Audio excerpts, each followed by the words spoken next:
She spreads her legs, she hikes her dress, circles her genitals. This week on South Park, Cartman accidentally streams Meghan Markle twerking in a hospital gown. And what happens next? Let's just say it wasn't the baby doing the bouncing. Her bump flops like a pillow in a washing machine. Stan rewatches it 20 times and mutters, "Dude, is it trying to escape?" Cut to Cartman, already monetizing the moment with his newest scam, Duchess Bumps, padded bellies for peasants who want to feel royal trauma. Just $19.99. Dignity not included. Tourists eat it up. Wendy says it's misogynistic. Butters tries one on and declares himself heir to the throne. Chaos. Meanwhile, Kyle, the only sane one as usual, starts piecing together the footage. Side angles, slow-mo replays, Reddit threads. He's building a case, because something about that bump doesn't add up. And then, Queen Elizabeth's ghost shows up, hovering in a puff of blue mist over the maternity ward, sipping ghost tea and sighing, "One does not bounce in Buckingham."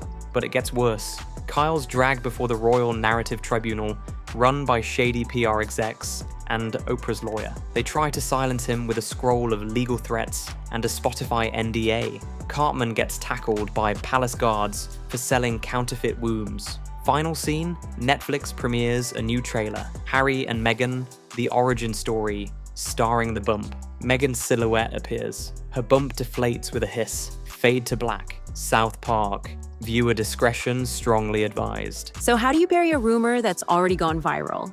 You don't fight it, you suffocate it. Shortly after the belly fold frenzy, a subtle shift occurred. Royal reporters stopped asking questions. Online forums that once obsessed over Meghan's maternity style suddenly pivoted to damage control. YouTube channels went dark, and when journalists tried to revisit the inconsistencies, they weren't corrected, they were cautioned. That's because behind the scenes, something much bigger had kicked into gear. Crisis PR? The Hollywood kind. Sources close to the palace began leaking word of legal threats.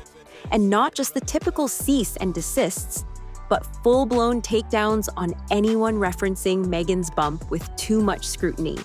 Creators were hit with copyright strikes for screenshots, blogs flagged as misinformation, accounts shadow banned, throttled, or just gone.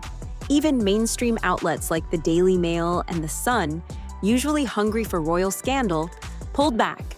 Some segments were edited post-broadcast. Others were never uploaded at all.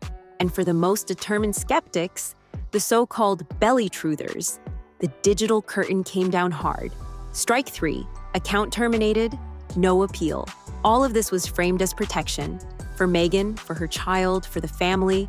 But for many watching closely, it didn't look like protection. It looked like containment. A narrative wasn't just being managed, it was being fortified.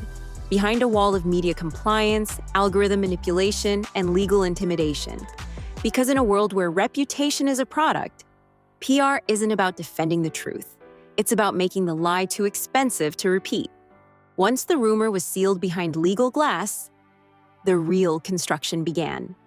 Because whether Meghan's bump was real or not, its symbolism was priceless.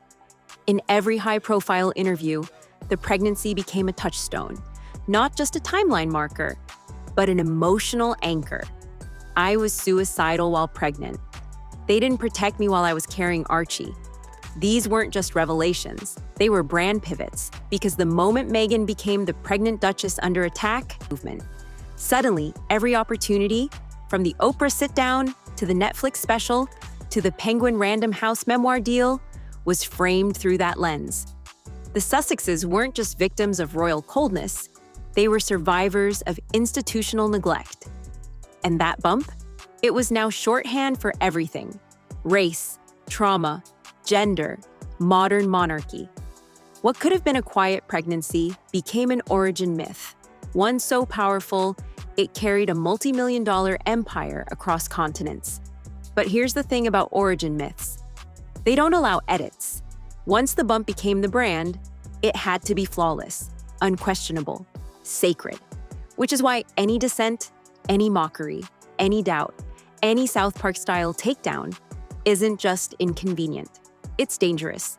Because if even part of that story begins to wobble, The entire brand, the podcasts, the deals, the documentaries, starts to tremble with it. If South Park-style parody was aired, it didn't feel like just another cartoon roast.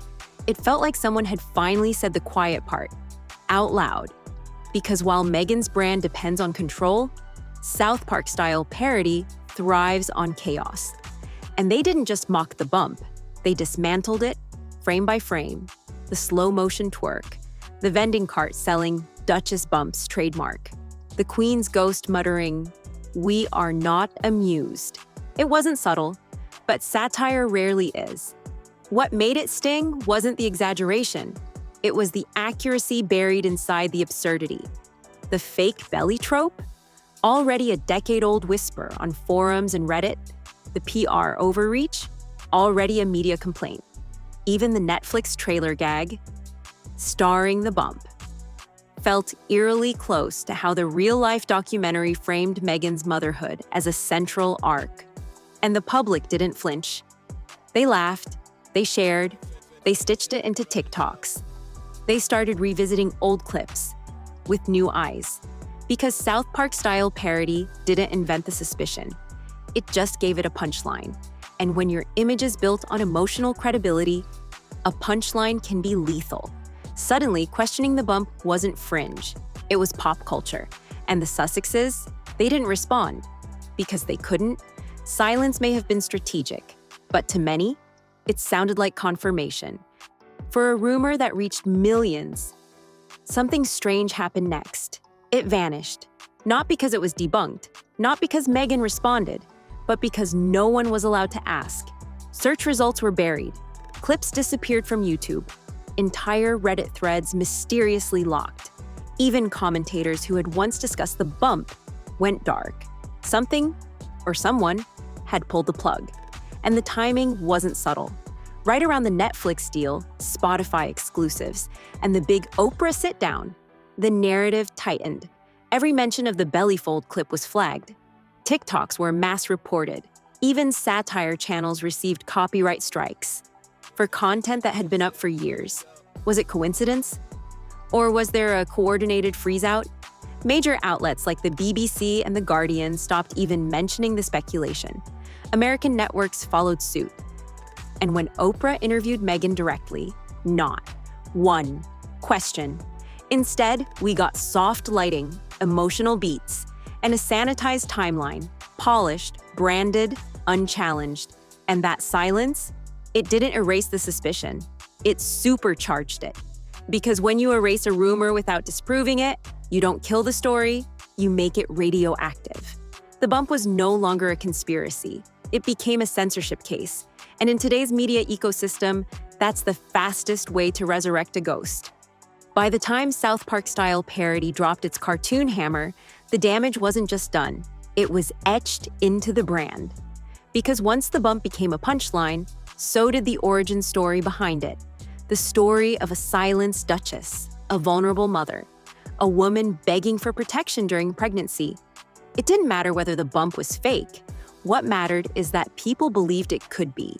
And for a brand built on truth, transparency, and trauma, that's fatal. Spotify was the first to flinch, then Netflix. And now the public, once captivated, has grown skeptical. In surveys across the UK and US, trust in Harry and Meghan has cratered, especially among adults over 45, their original base of sympathy. Why? Because the audience doesn't just consume a story, they participate in it. And when it feels manipulated, they shut down. For Harry, the fallout is even worse.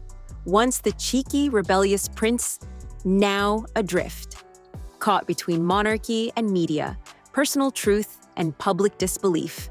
And for Meghan, the narrative control that once felt empowering now feels suffocating.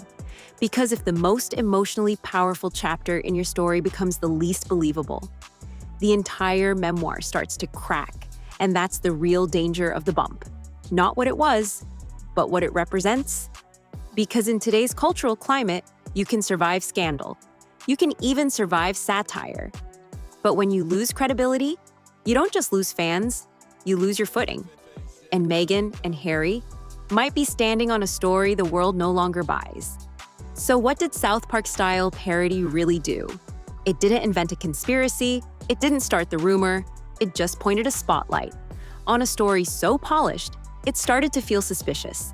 Because when a cartoon character asks, "Why does the bump fold like laundry?" and the internet doesn't laugh, it analyzes, that's not just parody, that's cultural surgery. This wasn't a takedown, it was a tap on the glass. A reminder that behind every royal fairy tale, there's a version no one was supposed to question. The truth? South Park-style parody didn't need to prove anything. It just had to show what people already suspected, and let the silence from the palace do the rest.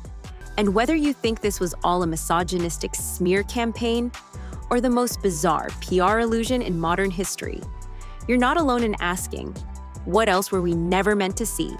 Now it's your turn. Did South Park-style parody go too far? Or finally say what no journalist dared? Was this all just comedy? Or the cultural tipping point we've been circling for years? Drop your thoughts in the comments. Hit like if you've ever squinted at a media narrative and thought, wait a minute. And subscribe for more breakdowns, where satire meets scandal, and nothing is off limits. Because here at Chatterfuse, we don't just cover the chaos. We connect the dots and follow the cracks all the way to the truth.